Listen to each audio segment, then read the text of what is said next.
estamos com a terceira parte do programa de hoje. Eu convido você a também participar conosco aqui do Notícia Companhia pela NCTV News, pelo nosso e-mail noticiaecia7, o número 7, @gmail.com. Mande a sua sugestão, participe. E você que está em qualquer parte do mundo, né? Em qualquer dos países que acompanham as nossas produções, sejam bem-vindos, né? E nós estamos falando aqui de um modelo, né? Ou discutindo no outro bloco anterior uma questão do modelo de saúde adotado pelo nosso país. Me diga como é o seu, você que está, por exemplo, em países que falam, né, Paulo, a língua portuguesa, né? Qual é o seu modelo? Por exemplo, os nossos, Angola, os nossos amigos portugueses, né? Costa do Marfim, tem tanto lugar aí que tantos, fala, né, que Guiné, se fala o português, né? Português, e mesmo na América Latina, que a língua é tão semelhante, tanta gente nos assiste, eu acho que a gente tem que também ser didático nesse aspecto. Uma coisa que me envaideceu muito, nós temos uma audiência considerável também nos Estados Unidos, nós sabemos que temos muitos brasileiros. Nós pegamos a região de Miami, por exemplo, o público latino, hispano ali é tremendo, né, enorme. E muita gente às vezes fica naquela dúvida. E hoje, reconhecidamente, por exemplo, profissionais da área médica no Brasil, citar aqui cardiologistas, são considerados dos melhores do mundo. O Brasil atingiu um top, vamos dar um exemplo, em algumas áreas específicas, cardiologia, cirurgia plástica, entre outros. Eu me recordo que eu fiz um programa há anos atrás com um profissional renomado, o doutor Evaldo Bolívar. Nossa, na época nós não alcançávamos essa distância, mas mandando o programa para alguns amigos, a repercussão, poxa, mas vocês aí no Brasil são felizardos, vocês têm esse tipo de profissional. Mas paramos só no profissional, viu? Porque quando se fala em gestão de saúde, aí fica mais complicado. Talvez, quem sabe... Aliás, Eduardo, eu queria aproveitar o seu gancho. Você falou dos Estados Unidos agora, e eu recentemente li um artigo numa revista científica dizendo que os americanos viraram altos consumidores de ácido acetil salicílico no sentido de refinar o sangue e não produzir essas obstruções nas coronárias. Houve até uma recomendação, e isso lá nos Estados Unidos, de que se reduzisse esse consumo, que passou a ser uma coisa quase que trivial, porque todo mundo se automedicava, e isso eu li numa revista científica, e que inclusive o excesso do ácido acetil salicílico produzia reações de ausência de coagulação do sangue, quer dizer, dificultava a coagulação.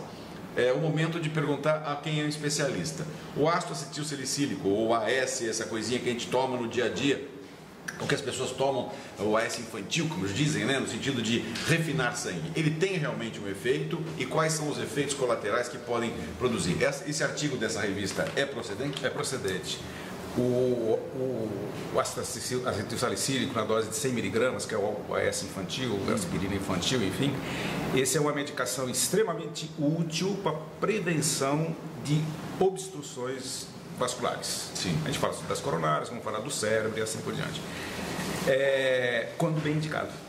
Sim. Aliás, como tudo, qualquer medicamento, qualquer terapêutica que é feita no indivíduo, ela tem que ser muito bem indicada. Sim. Não é simplesmente chegar no supermercado e pegar o remedinho lá e tomar.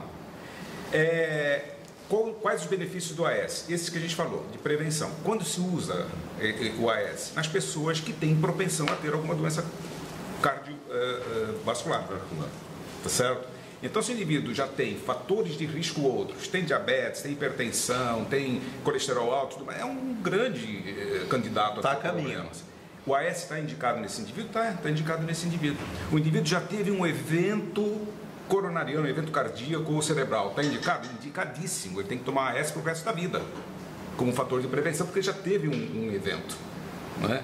O indivíduo que se submete a essas angioplastias, colocação de estentes, como a gente falou, dá-se o AS para essas pessoas, dá-se o AS que vai também tomar para o resto da vida. Lógico, tem outros medicamentos que também são necessários serem usados nessa eventualidade. Sim. Mas o AS tem importância? Muita importância. Tem efeitos colaterais? Tem, como qualquer remédio tem efeito colateral. O AS, ele é um grande agravante de problemas gástricos, digestivos.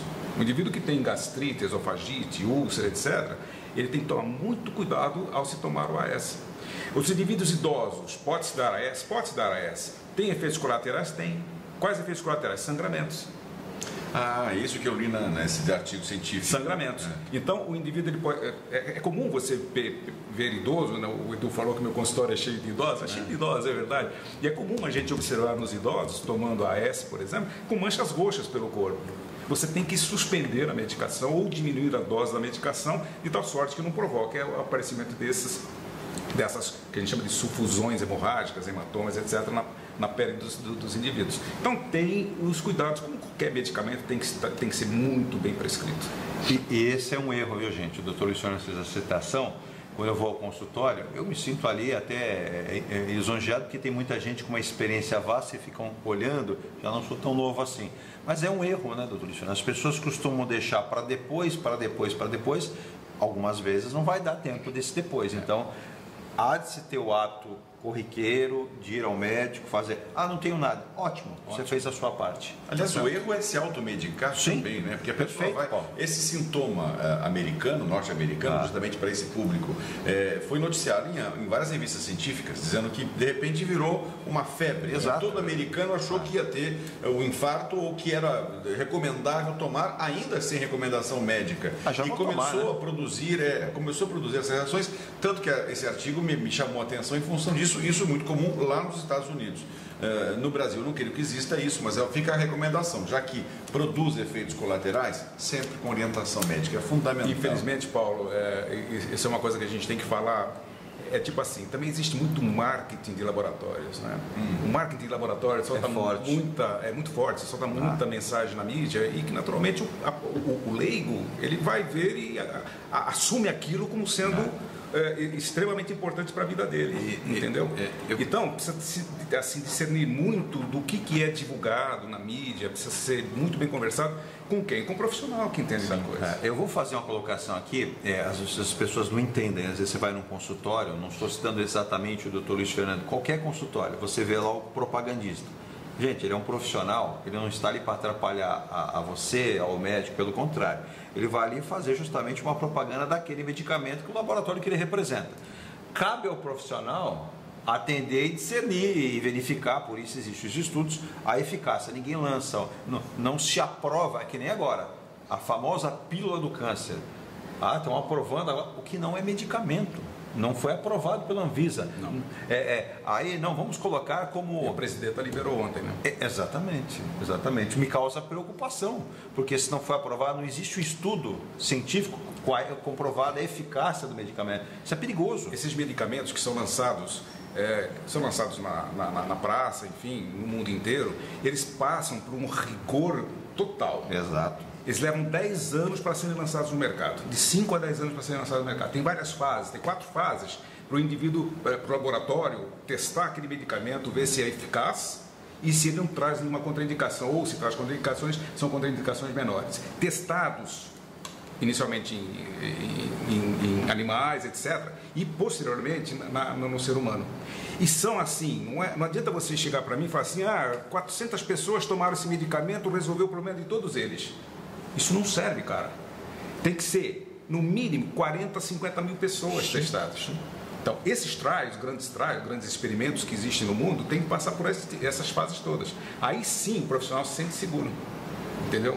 E pela experiência do profissional, que ele vai usar aquela medicação, é que ele vai ver, realmente está sendo eficiente ou não. Porque eu posso dar um remédio para você que para o Paulo seja péssimo. Exato. Sim. É verdade. Então, a gente tem que individualizar muito o tratamento. O que eu entendi desse medicamento do câncer, que foi liberado pela Presidente da República ontem, até o nosso governador aqui de São Paulo, o Geraldo Alckmin, mandou produzir em São Carlos, em quantidade maior, etc., é que ele seria destinado a pessoas já sem nenhuma, digamos, possibilidade, ou pessoas que já estariam em fase, não terminal, mas em fase que os medicamentos tradicionais não geraram resultado. Por isso, a pressa em liberar este medicamento. Que ele vai produzir efeitos colaterais? É bem possível, eu acho que sim. Mas eu fico pensando... Desculpe, Paulo, interromper você, mas o grande problema não é esse. O grande problema é o indivíduo achar que aquela pílula vai resolver o problema dele e abandonar o tratamento. Isso aí. Aí que eu ia chegar. Entendo. Esse é o problema. Entendo. Ele abandona... Porque é um tratamento muito, às vezes, doloroso, quimioterapia, radioterapia, achando que aquela é a pílula que vai resolver. Que se libere a pílula, que se tome a pílula, tudo bem, mas não abandona o tratamento. E o nosso ministro ministro da Saúde chegou até a dizer que não, nós vamos liberar em primeira fase. Ele até usou um termo, não como medicamento, e sim como... a fosfetona... Não, ele usou um termo, por exemplo, você vai no supermercado, você compra aquelas bebidas, não é isotônico, caramba... Energético. Sim. Seria vendido como um energético. Aí eu vi a classe médica se manifestando e dizendo, olha, que absurdo, né? Porque se você trata um medicamento como energético, ele não é um medicamento. Não. E você não tem uma comprovada eficácia citada aqui pelo Dr. Luiz Fernando. E você faz o quê? Você estimula a pessoa a fazer o consumo daquela pílula, não que nós estejamos contra lá o professor em São Carlos que fez entre aspas, a descoberta, mas você prejudica todo um tratamento que vem ali acompanhado por profissionais de muito tempo. Aliás, Eduardo, você acabou de me dar um outro gancho que é importante. Você falou de energético. Eu não sou o capitão gancho. E energético, ele estimula, através da cafeína, naturalmente contida em altíssimas doses, o batimento cardíaco. Eu soube de casos de pessoas que misturaram energético com bebidas alcoólicas em quantidades além do normal e que tiveram problemas de arritmia cardíaca em função da grande quantidade, talvez, da cafeína ou de alguma anfetamina que tenha dentro desse produto. Isso é verídico? Total. A cafeína, não só do energético, como do café, do chá, enfim, quando consumida em exagero, em excesso, ela é totalmente prejudicial. Deixa o indivíduo elétrico, mas também estimula o sistema nervoso simpático. O sistema nervoso simpático é aquele sistema nervoso que faz com que o indivíduo fique acelerado, o coraçãozinho acelera, o cara fica alerta, fica desperto, é essa a função, né? E ele atua em cima do coração, claro, que são liberadas substâncias, hormônios que vão acelerar o coração. Se o indivíduo tem uma predisposição, que às vezes ele nem sabe ter uma arritmia, ele vai ter arritmia. Então, o energético consumido em excesso, com certeza é prejudicial. Como os outros. Você citou no bloco anterior a questão das palpitações, várias existem. Não é uma palpitação que assim, se existe um modelo único, né? Que eles estão, não. Resfriado é um só, não tem jeito, é resfriado. Agora a palpitação não é bem assim, né? Não. Quando o indivíduo, a pessoa chega ao consultório e fala assim, doutor, eu estou sentindo um batimento no coração. Porque a gente não sente coração. Está sentindo o teu coração bater? Não. Não. Engraçado, eu também não estou. Apesar estamos mortos. Se nós sentíssemos, tinha algum problema também, não é? Porque você sentir realmente... Não, nem sempre. Não sempre, isso que eu ia falar agora. Então, às vezes o indivíduo vem com o consultório e fala assim, doutor, estou com sentindo um batimento no coração, estranho, tal. Estava lá em casa, de repente, e o coração começou a bater. Mas bater como? Acelerado, bater forte ou falhando? Aí são os tipos diversos que você consegue imaginar o que está acontecendo. Então, por exemplo, se é um batimento forte, quer dizer, simplesmente o coração batendo forte no ritmo normal, isso é típico do indivíduo sob estresse, sob ansiedade. Ele sente o batimento do coração. Por quê? Porque o sistema nervoso simpático, decorrente do fator estresse, ele faz com que o coração ele se contrai com mais intensidade, com mais força. E o indivíduo sente essa pancada do coração ele vai sentir o coração trabalhando, batendo forte no peito. Então essa é uma palpitação. Normalmente quando a pessoa está num momento de estresse, ou por exemplo, vítimas de acidente, normalmente, quando consegue se salvar do acidente, aquele estresse, aquela situação, faz com que os batimentos cardíacos se elevem de tal forma que ela realmente deve sentir produzir então, esse é outro tipo, que seria a aceleração do coração. É a palpitação acelerada. Então o indivíduo ele sente o coração, vamos fazer uma onomatopeia aqui, tum. Isso é uma taquicardia. Olha aí. Que pode ser uma taquicardia comum, normal, por causa do estresse, por causa do tal do sistema nervoso simpático, que faz o coração acelerar num susto. Toma um susto, o teu coração acelera. Aí você deve ser comum o senhor sentado na sua cadeira no consultório. Doutor Luiz, eu vim aqui, eu estou com uma taquicardia hoje, danada, aquelas bravas. Já vem quase com o diagnóstico. Já vem até com a receita para passar. Quase, né? Só que aí depois a gente tem que discernir que tipo de taquicardia é essa. Porque tem as taquicardias comuns, essa decorrência da aceleração do coração, mediante um estresse, mediante um esforço físico, você vai correr, não está acostumado, de repente você sente o coração, isso é normal. Exato. Isto é normal. Sim. Mas tem as tais das arritmias. Então, tem outros tipos de taquicardias que são as tais de arritmias. Sim. Normalmente, essas arritmias, que a gente pode classificar de benignas e malignas, as malignas são aquelas piores que podem levar à morte súbita, que a gente já comentou. As taquicardias benignas, o indivíduo sente mal mesmo, ele sente o coração acelerar subitamente. Ele está ali do nada e de repente começa a acelerar o coração. É um tipo de taquicardia que o indivíduo desenvolve. Tá? E que pode ser abortado espontaneamente. Às vezes sente 1 minuto, 2 minutos e espontaneamente ele volta ao normal. Esse tipo de taquicardia tem que ser comentada com o profissional para poder fazer uma investigação, um diagnóstico e uma prevenção disso. Porque ele pode ter outras vezes. E tem outras taquicardias que o indivíduo tem a aceleração do coração no coração batendo ritmicamente, mais acelerado, com uma frequência de 140, 160, normal de 60 a 100, a frequência normal dos batimentos da gente, entre 60 e 100. Mas se ultrapassar para 140, 160, aí já está diante de uma arritmia, um ataque cardíaco, que a gente classifica como arritmia. E às vezes a arritmia pode durar 2 horas, 3 horas, tem que ir para o pronto-socorro para poder reverter. E existe outro tipo de palpitação, estamos falando de palpitação, que o coração do indivíduo bate totalmente desordenado. Totalmente desordenado. Ia chegar mais ou menos por ali. Ele não é retilíneo, né? Ele não é rítmico, ele é totalmente fora do compasso. Esse é uma arritmia clássica que a gente chama de fibrilação atrial. É o nome que dá para essa tal de arritmia. Muito comum nas pessoas idosas. Muito comum nas pessoas idosas. Então, tudo isso precisa ser bem investigado, discernido, saber se é momento de reverter ou não. Por exemplo, eu tenho vários pacientes idosos... Deixa eu só lhe interromper. Aí você chega, por exemplo, no estádio de futebol, onde você tem lá um departamento médico, aí o sujeito passa mal, aí a primeira pergunta, cadê o desfibrilador? Não, tem que ter em shopping, supermercado, na quitanda. Convencionou-se uma época atrás a ter o desfibrilador em qualquer lugar. Mas não é toda hora que ele deve ser usado, porque eu já ouvi profissionais dizer o seguinte, ao invés de você socorrer, você vai matar. Isso é verdade? É verdade. Não é em toda hora. São as arritmias que levam a uma situação grave naquele momento do paciente. Por exemplo, se o indivíduo está infartando e tem uma arritmia maligna, essa que a gente falou da fibrilação ventricular, que é a que mata o indivíduo se não for corrigida em 4 minutos, porque é da lesão cerebral, essa arritmia tem que chocar, tem que usar o desfibrilador. Então, é importante sim, mas também saber quando usar. Mas tem que saber quando usar. Por isso que as pessoas que nesses lugares, não adianta ter o desfibrilador e ninguém saber usar. É isso aí. Tem que ter o preparo de alguém, tá certo? Para poder usar e saber quando usar. Doutor, no caso, por exemplo, do infarto, que é o assunto que nós estamos mais falando aqui, mais palpitante. Eu, por exemplo, quando levei uma amiga recentemente ao hospital, porque estava tendo infarto, eles fizeram um exame de sangue e a palavra que me foi muito usada, e eu não entendi o que significava, era enzima, o nível de enzima mais alto, mais baixo.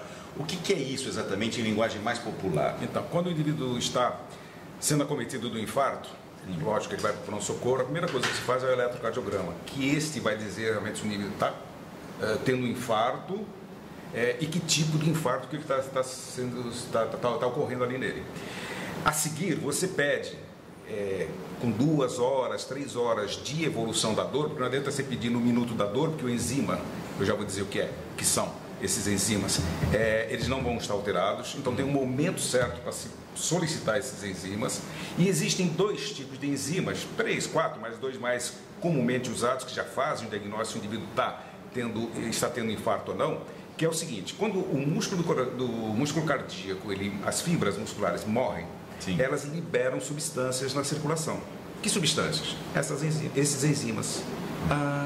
Então, tem 2 tipos de enzima, podemos citar aqui a troponina, que é um tipo de enzima clássico e atual, que a gente solicita, que faz o diagnóstico precoce, se está havendo necrose da fibra muscular, se está havendo morte da fibra muscular. Porque quando ela morre, como eu disse, ela libera essas substâncias na circulação. Isso confirma o infarto. Você faz o exame de sangue, um simples exame de sangue, você faz a confirmação se o indivíduo está infartando ou não. Por quê? Por que é importante, os enzimas são importantes para fazer o diagnóstico de infarto? Porque tem situações em que você tem a dor no peito, vai para o pronto-socorro, faz o eletrocardiograma, está alterado o padrão do eletrocardiograma, sugerindo que o cara tem infarto, que o indivíduo tem infarto, ele vai fazer os enzimas que estão normais. Ele infartou? Não. Apenas houve uma alteração do eletrocardiograma. Ele está com a obstrução da coronária, que a gente diz claudicando. Ele está querendo fechar. É uma situação interessante, porque você pode intervir rapidamente e o indivíduo não infartar. Através de medicamentos? Medicamentos ou através da própria angioplastia, que pode ser feita na mesma hora do infarto. Por medicamentos, esses medicamentos produzem efeito colateral? Então, na fase aguda do infarto... porque digamos que a pessoa diga, bom, não há tempo de dar, por exemplo, de fazer a angioplastia, que seria o catéter, não é isso? Eu estou começando a entender já. Você veja só no programa de hoje eu comecei a entender um pouco de doença cardíaca. Vamos repeti-lo, está chegando ao final. É bem interessante, né? Então, digamos que a pessoa não esteja num centro onde é possível se fazer. Através de medicamento para tentar... Tem os chamados trombolíticos. O que é trombolítico? A própria palavra indica, é a lise, a destruição do trombo, do coágulo que está se formando ali na hora do infarto. Ah, entendo. Você entendeu? Através de medicamentos que é feito na veia. Então você introduz essa medicação e esse trombolítico dissolve o coágulo.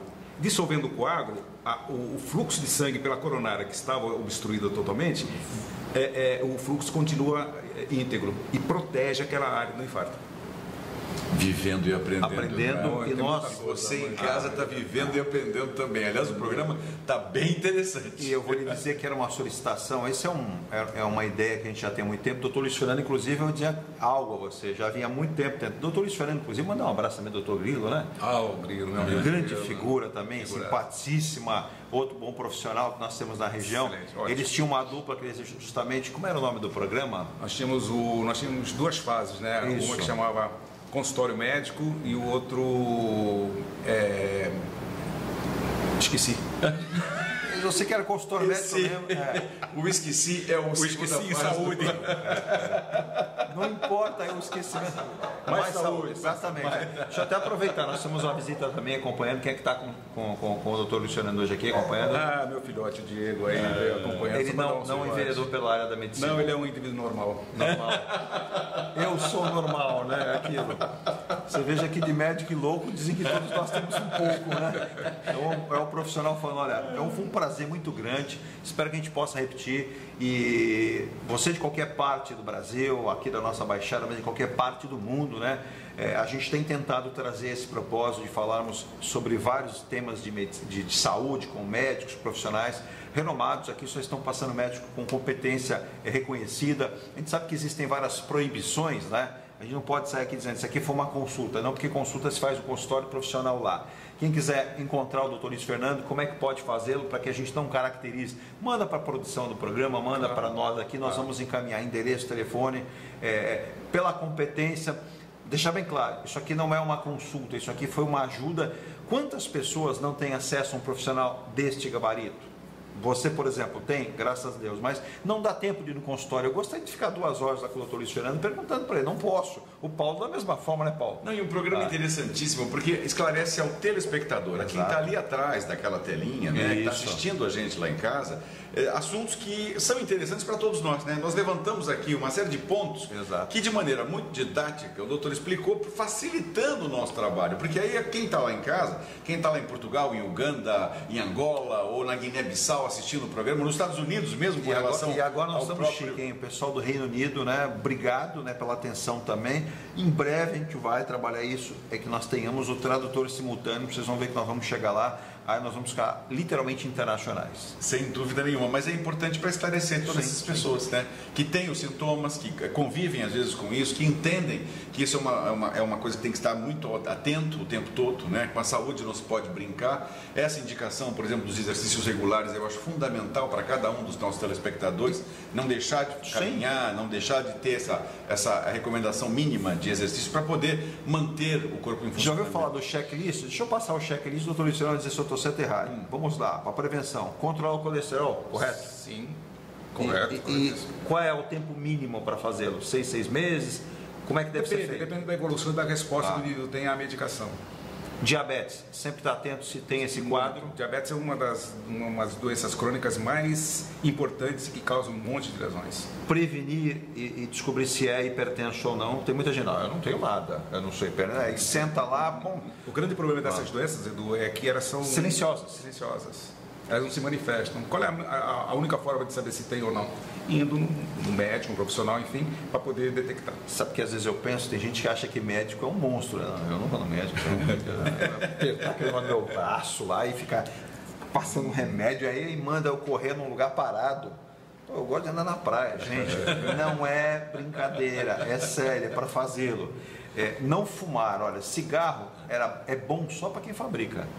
Porque eu costumo dizer o seguinte, né? Tem um amigo nosso da crônica que diz assim, o que é um cigarro? Nada mais, nada menos que uma bomba de um lado e um trouxa do outro fumando. É isso mesmo. Isso você já ouviu, né? Então, é exatamente isso. E você ajuda, né, a essa empresa a prosperar. a prática dos exercícios tem que ser fundamental. Acontecer diariamente isso, criar o hábito. Porque assim, não se faz uma prevenção com uma coisa isolada. Não é só remédio, não é isso. Tem que se fazer as coisas associadas. A alimentação saudável é fundamental e os exercícios são fundamentais. Essa vai mexer diretamente com o meu amigo Paulo Eduardo Costa, adotando uma dieta saudável. Paulo, presta atenção. O que vem a ser essa dieta saudável? Vamos lá. A dieta saudável é aquela água, aquela rica em verduras, sim, legumes, sim, evitar as gorduras, sim, evitar as frituras. Oh meu Deus, aquela picanha, então esquece, aquela bistequinha de porco é melhor evitar. Uma vez por ano dá. Viu, Paulo? Puro, nunca nem pensar. Nem pensar. Meu Deus do céu. A famosa manteiguinha, preste atenção. Você que gosta, eu só passo a manteiguinha no pão no café da manhã. Eu fiz essa experiência na prática, dá uma alteração danada, viu? Pode dar. Para mim deu. Para mim não conjuga verbo.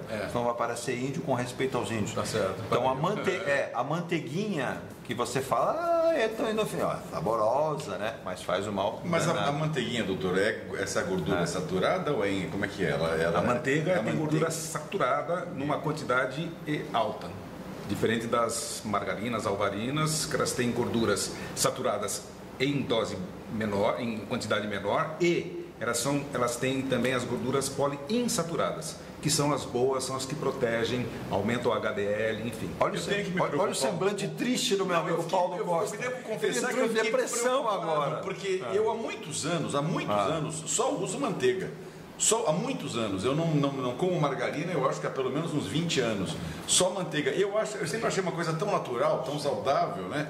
E até exagero um pouco, sim. Eu devo confessar que exagero também, um pouco. Paulo, assim, isso depende também muito, tipo assim, dos seus exames. Exatamente. Se você tiver um colesterol ruim, um LDL de 50, que é muito baixo, você pode comer manteiga à vontade. Foi o doutor Luiz Fernando quem disse. Se tiver 50. Aliás, pergunta ao doutor. O senhor falou de exercícios regulares. O médico faz exercícios regulares? O médico tem que cuidar dos pacientes, não tem tempo. Não tem tempo, né? Boa. Pergunte ao seu médico, se vingue dele. O senhor faz tudo isso que pede para que eu faça? Cobre ele. E se você não ver fazendo, diga assim, vamos combinar, vamos caminhar juntos. O senhor vai ser o meu incentivo. Doutor Luiz, obrigado, parabéns aí pela maneira, né? De se posicionar, de falar a respeito e de demonstrar isso, que nós tenhamos outras oportunidades de ouvi-lo, de trazê-lo aqui para que nós possamos falar a respeito disso. Ao lado do meu amigo Paulo. Paulo, é sempre um prazer estarmos juntos. O Paulo, ele aguça aqui o tema também. É importante isso, porque nós conseguimos traduzir com o profissional, não um termo técnico, né? Mas um termo mais fácil acessível para todos. Eu acho que nós conseguimos hoje produzir um excelente programa e vai esclarecer muita gente leiga que não tem noção do que é o problema cardíaco e do tratamento que tem que ser dado. Dá de parabéns, doutor, pela sua didática, porque a forma de explicar de maneira simplificada faz com que o nosso interlocutor lá, aquela pessoa que está lá olhando a gente agora, aprenda um pouquinho com esse programa que nós fizemos hoje. E a função do programa de televisão, do programa que está mostrando para você via internet, justamente esse, é a informação, é passar às pessoas os principais cuidados, as principais recomendações, né? Que daí em diante, evidentemente, procurar um profissional para que possa orientar melhor, mas dar essas dicas fundamentais. Eu acho isso muito importante. Muito obrigado pela sua prestigiosa presença e a forma didática que o senhor conseguiu passar as informações. Realmente, há muito tempo eu não via um profissional do seu gabarito falando com tanta fluência, tanta facilidade. Parabéns. Muito obrigado. Obrigado pela participação. Estou sempre à disposição de vocês. Gostaria de estar aqui fazendo as 12 horas do programa, que eu acho que a gente teria muito assunto. Já deu a deixa. E a nossa vista aqui não é muito bonita, né? Estamos aqui numa vista, nosso telespectador costuma observar depois do programa, a gente encaixa na edição do programa, né? Fantástico. Nós estamos aqui, o que Deus nos deu de melhor, né? O homem arruma um jeito de destruir, mas não vai conseguir destruir. Esta vista é boa para o coração. Boa. É boa para o coração. E vou dizer uma coisa, vamos trazer aqui um oftalmo, né? Boa para os olhos. Ajuda muito, né? A olharmos coisas belas, essa natureza, em que pese eles tentarem, né? Eu só fico chateado que eu olho aqui o horizonte, eu fico contando 1, 2, 3, eu vejo vários navios, né? Aí eu falo, é a eficácia do nosso porto. É a eficácia dos nossos homens que cuidam do progresso, né? As nossas importações, exportações, eu preferia só exportar, mas é necessário também. Gente, fique com Deus, se inscreva no nosso canal, dê o seu like, NCTV News, estamos para todo mundo e hoje tivemos a felicidade, né? Inclusive, eu quero agradecer a nossa produção, através da Virgínia, por ter trazido o Dr. Luiz Fernando. Eu fiquei assim meio, será que vai, será que não vai? Ele veio, né? Aí vai que ele me dá lá uma bronca, né? E ao lado do Paulo, que é sempre essa figura ímpar, diria, em breve estará recebendo esta comenda, né, de cidadão vicentino, da qual é justo, merecido. Bom, para agradecer a presença do Dr. Luiz Fernando, nosso Paulo, e agradecer você. Se inscreva no nosso canal, NCTV News, e sempre com assuntos pertinentes e importantes. Hoje, como eu citava, né, durante todo o programa, emprestando para você, não eu, mas o Dr. Luiz Fernando, Paulo, todo o conhecimento que nós possamos fazer com que você aprenda, né? E principalmente, saúde é o nosso bem maior. Cuidou da saúde, você vive bem e vive melhor. Fique com Deus, tchau, até a próxima aqui com o nosso programa Notícia e Companhia, através do nosso canal NCTV News, um canal oficial via YouTube. Então dê o seu like, se inscreva no canal e aproveite. Lá tem sugestões, reclamações, elogios, não importa. Todos serão bem-vindos, desde os elogios, às reclamações, sugestões, faça. Tchau. O Esporte Clube Beira-Mar está ficando de cara nova. Atividades esportivas e recreativas para toda a família. Marina e garagem náutica para jet skis. Quiosques remodelados com novas churrasqueiras. Amplo estacionamento com muita segurança. Torne-se um associado num dos melhores clubes recreativos da região. Esporte Clube Beira-Mar. De portas abertas esperando por você. Avenida Tupiniquim 724 em São Vicente. Telefone 3567-1277.